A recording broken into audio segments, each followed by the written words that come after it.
Relationship में रहने वालों पर चला हंटर। सीएम धामी ने उठाया बड़ा कदम, मच गया हड़कंप। न माफियाओं को छोड़ा, न अवैध मदरसों को बख्शा।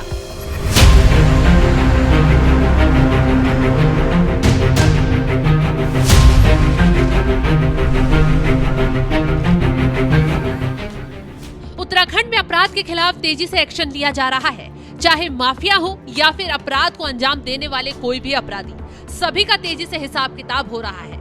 इसी बीच जब सीएम पुष्कर सिंह धामी के रडार पर आए हैं लिव इन रिलेशनशिप में रहने वाले कपल्स। सीएम पुष्कर सिंह धामी ने लिव इन में रहने वालों के खिलाफ न सिर्फ गुस्सा जाहिर किया है, बल्कि सख्त चेतावनी देते हुए साफ साफ कहा, हमने प्रदेश की जनता को वचन दिया था कि बीजेपी की सरकार बनेगी तो राज्य में समान नागरिक संहिता कानून लागू करेंगे। हमने अपना वचन पूरा किया। सरकार लिव इन रिलेशनशिप पर एक्शन लेने से पीछे नहीं हटेगी।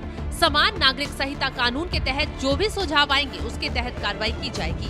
बेशक लिव इन रिलेशनशिप हमारी संस्कृति का हिस्सा नहीं है, लेकिन उच्चतम न्यायालय में ये विषय कई बार आया है। Pushkar Singh Dhami live in relationship के खिलाफ सख्ती से कड़े कदम उठा रहे हैं। यही वजह है कि समान नागरिक संहिता लागू कर सबसे ज्यादा जोर अगर किसी मुद्दे पर दिया गया तो वो है लिव इन पर ही। लेकिन चंद लोग ऐसे भी हैं जो इस फैसले का विरोध कर रहे हैं, इसे नीचता का हनन बता रहे हैं। लेकिन सीएम पुष्कर सिंह धामी ने इस मामले पर ज्यादा जोर दिया और समान नागरिक संहिता कानून में इसको लेकर कई प्रावधान भी लागू किए।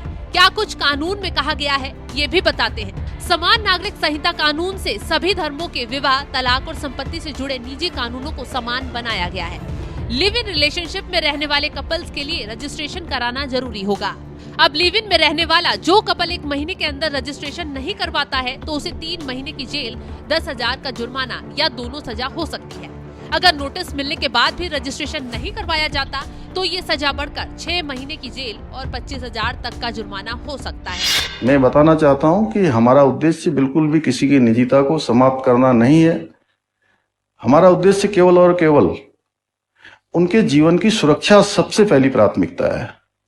क्योंकि जब लिव इन रिलेशनशिप में जब वो रहते हैं तो बहुत आपस में उनका अच्छा संबंध होता है, लेकिन साथ में रहते हुए कई बार संबंध खराब हो जाते हैं और संबंध खराब होने के बाद मारपीट होती है, हिंसक घटनाएं होती हैं और बहुत बार इसमें हत्याएं भी हुई हैं।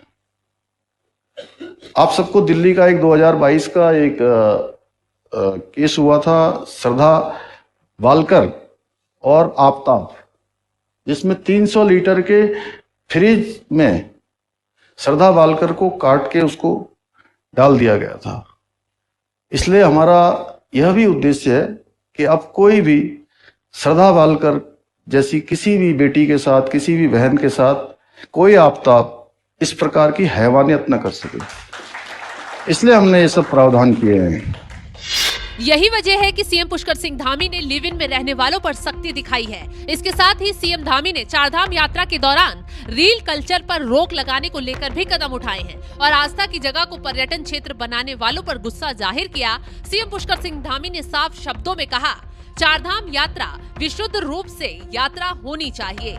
हमारे पूर्वजों के समय से यात्रा के नियम बने हुए हैं। ये यात्रा धर्म के लिए है। रील चलाने से देश और दुनिया में गलत संदेश जाता है। रील कल्चर के खिलाफ सीएम पुष्कर सिंह धामी ने आवाज उठाई है। इसी के साथ अतिक्रमण करने वालों और गलत काम को अंजाम देने वालों को भी आंख दिखाई है। सीएम धामी ने साफ शब्दों में चेतावनी जारी करते हुए कह दिया है, कोई भी अतिक्रमण करता पाएगा या फिर अवैध मदरसों की आड़ में गलत कामों को भुनाएगा, उसे किसी कीमत पर ना तो छोड़ा जाएगा और ना ही वो कानूनी कार्रवाई से बच पाएगा। इसी का नतीजा है कि राज्य में ताबड़तोड़ तरीके से मदरसों को सील किया जा रहा है, अवैध मजारों को तोड़ा जा रहा है। सीएम पुष्कर सिंह धामी ने आगे चेतावनी देते हुए कहा है, देश और दुनिया के लोग देवभूमि को आस्था व श्रद्धा से देखते हैं, इसलिए राज्य में अतिक्रमण किसी भी कीमत पर सही नहीं है। अतिक्रमण हटाने का अभियान रुकने वाला नहीं है। अवैध मदरसों और मजारों के खिलाफ छेड़े गए अभियान का इसलिए विरोध नहीं होता क्योंकि हम कानून पर चलने वाले लोग हैं। राज्य में हर कार्रवाई और अभियान कानून के तहत हो रही है। अनेक स्थानों में सरकारी भूमि पर अवैध मजारें बनी थी।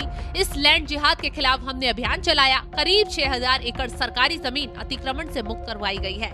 राज्य में मदरसों में पढ़ने वालों की पहचान छुपाई जा रही थी। जहां भी मदरसे अवैध पाए गए उन्हें सील किया गया। हमारा मानना है कि देवभूमि की पवित्रता बनी रहनी चाहिए।